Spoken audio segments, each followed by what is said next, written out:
Yung mga anak na hindi marunong tumanaw sa magulang, kahit anong marating nito, hindi magiging makabuluhan.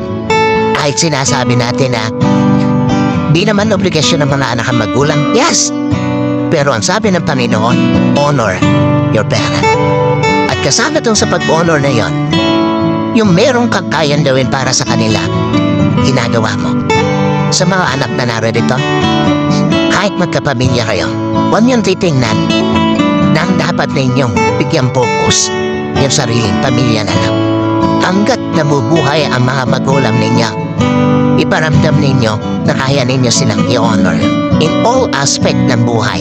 Huwag kayong iiyak sa kanilang libing dahil marami kayong regrets. No, that is hypocrisy.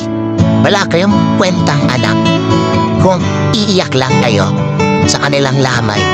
Pero nung nabubuhay, hindi mo ginawa yan dapat mong gawin para sa kanila.